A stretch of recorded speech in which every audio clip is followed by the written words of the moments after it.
Exotic Gaming here, back with a video covering 7 Days to Die through the early alphas. Do me a favor and leave a like and subscribe to the channel if you enjoy these lookbacks, and let's begin. Now this is an early trailer developers released about the game back in 2013. A lot of this content wasn't in the game yet and wouldn't be in the game for quite a while, including a winter biome, weapon types, zombie types, and some animals that we never even see in the game now. What people need to remember about this time as well was how popular Minecraft was, and the crafting style of that game is what most games tried to emulate, especially in 2013 through 2015 when Minecraft was taking off in a boom. What 7 Days to Die tried to showcase in its game feature videos and trailers was the defense system of its game, especially against large horde knights that zombies would be attacking on. Now, early game 7 Days to Die, as players may remember, was a lot more simplistic in its horde knight and pretty much threw numbers at you instead of zombie type or strategy defense systems. Just look at the amount of zombies they threw at you. It's absolutely insane compared to modern 7 Days. What made this game different as well was the deconstruction the zombies could do upon your base. This would leave players whining and crying in Minecraft, but in 7 Days to Die, it left you thinking up new ways to build.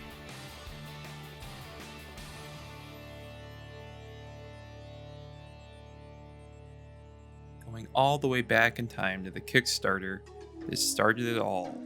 It raised $500,000 from 14,000 backers and was greenlit on Steam. Now today it has over 14 million copies sold and over 150,000 very positive reviews in early access on Steam. Now Alpha 1 was given to these players that invested into the game on the Kickstarter. The game wasn't on Steam yet or on console yet, thank God, and it was just a very bare bones version of what you saw in the trailer. Some of the biomes you had were the forest, plains, desert, and wasteland.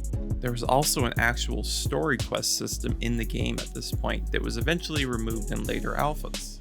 The crafting system back then as well was to pretty much build it yourself until you figure out how, which is just pretty much how a lot of games did it back then because of the Minecraft hype. What made this game different was the zombie combat and building that you could do to defend against the zombies, and the exploration of the world in general. Just take a look at how you have to tackle this POI in early alpha compared to alpha 20 in a second. You have to go in carefully and try not to even initiate combat with the zombies in the front. You want to explore the house and ideally get out of the house before you actually do combat. This is due to the fact that zombies in darkness are way faster than they are in the light. This includes shadows inside buildings and anything like that. Zombies can glitch and literally fly at you so fast. Like, look at that. Like, that's insane. Can you imagine having that happen in modern Alpha 20? You would be having like 5 or 6 zombies charging at you like it's the middle of the night. They'd come popping out of the cabinets sprinting, or come falling out of the ceiling sprinting. Like, it's just way different. Now this is nothing compared to Alpha 20, where any old random fool can come wandering around and go, door's locked. I guess I'll just turn around and check behind me. Oh, nothing. Toilet. A bunch of nothing. Screaming zombies everywhere. Oh well. Oh, front door's locked. I guess I'll find a convenient little passageway around the side here. Oh, here it is. Right into the house. Some zombies. I'll just shoot them in the face with my day 1 gun. Oh, no big deal. Problem solved over there. Up we go. Gotta go find the main loot of the house because I know there's some main stash here. Oh, zombie. Not scary at all. Oh, got some loot bags in. So, you're no big deal. Just make my way through. Oh, hello, goodbye. No actual threats to be found in this building. I just need to find this main stash of loot every house has. Oh, is it up here? Hello? Oh, I see a little flashlight telling me where to go. Oh, more loot bags of good. Oh, found it. Now main purpose of looting is done.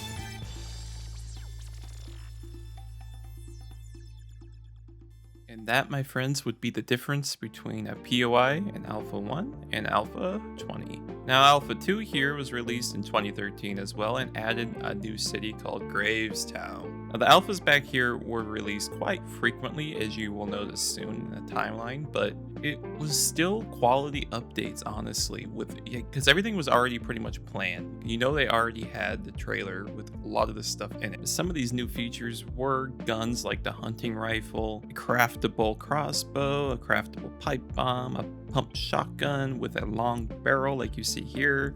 But what's really noteworthy is the spider zombie and dogs, which you will all know probably if you play the game now. Dogs are terrifying even in current alphas because they're so fast and honestly small and hard to hit sometimes. But nowadays the spider zombie is known as Tom Clark because of the Alpha 20's changes. Going through the months here, we see that Alpha 5 was also released in 2013. The game has gone through many bug fixes and graphical little improvements. Among many of them were zombie AI improvements, and the game has officially come out on Steam now. This is impressive because the game was greenlit on Steam on July 16th of the same year. This game has gained an immense popularity in a short amount of time compared to a lot of other games that haven't been approved at this point.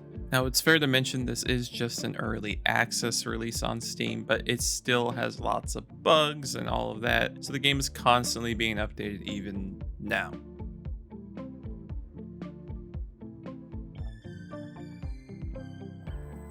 Alpha 6, released January 2014. This update resembles Minecraft the most in my opinion, and just take a look at how the water and the hills and even the textured ground looks compared to Minecraft.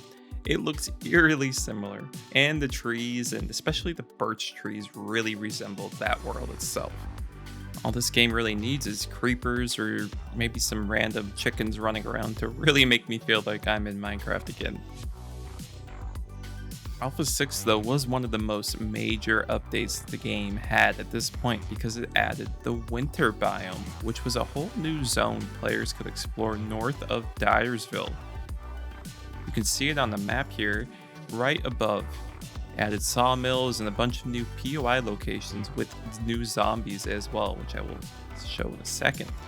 The forge here was also added with a whole new system to make items. A weapon breakdown system was also added with this, so now you can make weapons and break them down, and it was just a huge update. This obviously also added tons of items to be made and crafted. Here's the frozen lumberjack that was added with the alpha as well, along with the frigid hunter and frostbitten worker. This is the alpha that probably marks where they started running out of features already showcased in the trailer they wanted to get out soon. But nonetheless, they still pumped out alphas relatively regularly after this as well. It was only recently they started taking years to really develop them. The tungsten door is one of the items here that was added, and here's a look at what the world looks like with a little bit of snow blocks to climb up of.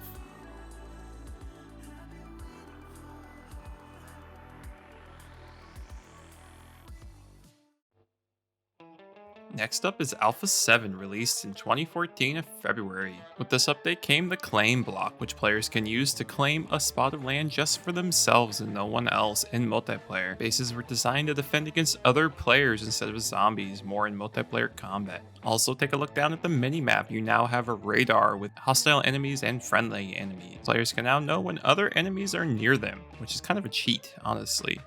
Also take a look at the terrain. It's making its evolution to being smooth, which is a complete deviation from Minecraft, finally. And the game is really starting to come into its own life in terms of graphical look. With each alpha, the game has taken kind of its own new take on graphical improvements, and it's trying to form its own identity in the game world.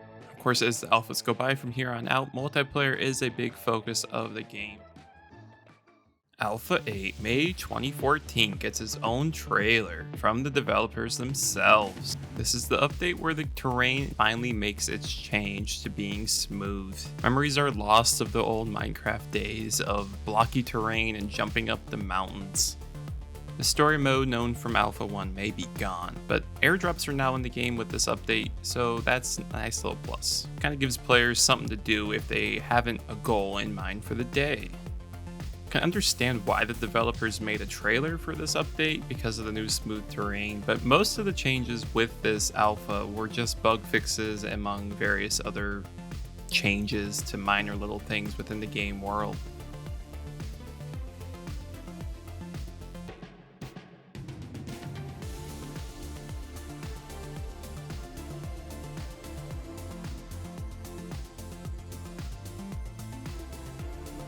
This is my favorite part of the trailer. He goes up the hill without jumping. It's great. The building time lapse also really showcases how smooth the game has developed in terms of the first trailer I showed you guys, where everything looked very blocky and very, I don't know, look at the digging. So much better.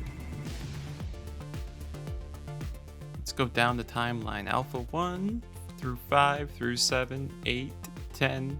We're all the way here, guys. Alpha 10, 2014. November, character customization has finally been added to the game. You can now make your character look like anything you want. It's honestly almost more customizable than The Sims. Actually, it might be, now that I think about it. Should also mention real quick that random gen was added to the game on Alpha 9 as well, although it was very, very janky at this point and not very random or very good in general. With Alpha 10 also came a whole new UI in the bottom left and a huge clothing system which needed to be implemented with the character customization that you saw earlier. So most of the new items in this update were focused on that, but I personally missed the whole mini map in the bottom left corner because they spent so much time developing that in the radar system that now it's just a little compass in the bottom of your UI toolbar. It's kind of weird, honestly. But this update really does make it feel like the game is moving more in the direction of an RPG and character leveling type system than it was in the past.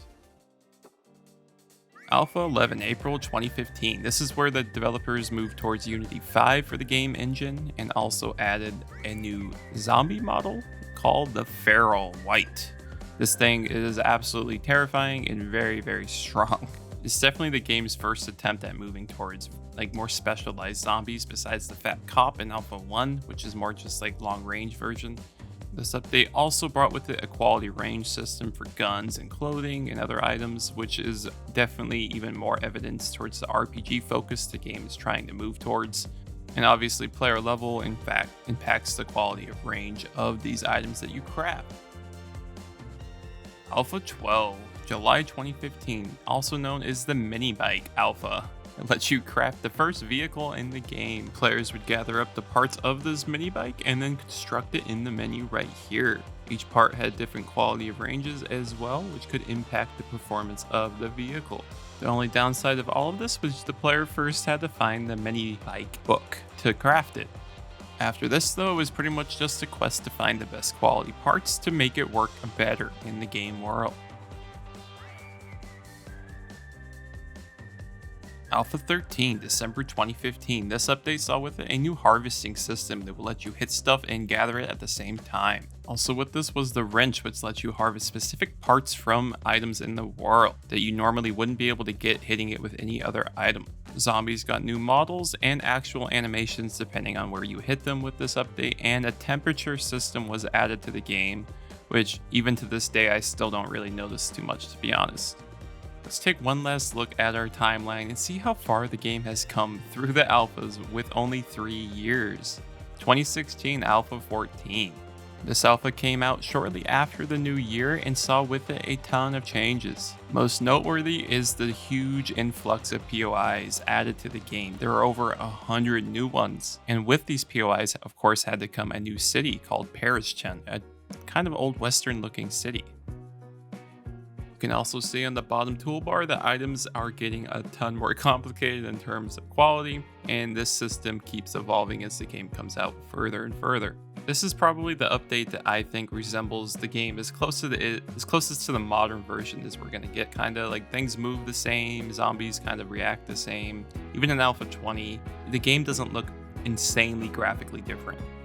This is also the alpha. The console edition was announced for PlayStation and Xbox to be published by Telltale, and we all know how that went, so there's that to look forward to in the coming 2 alphas.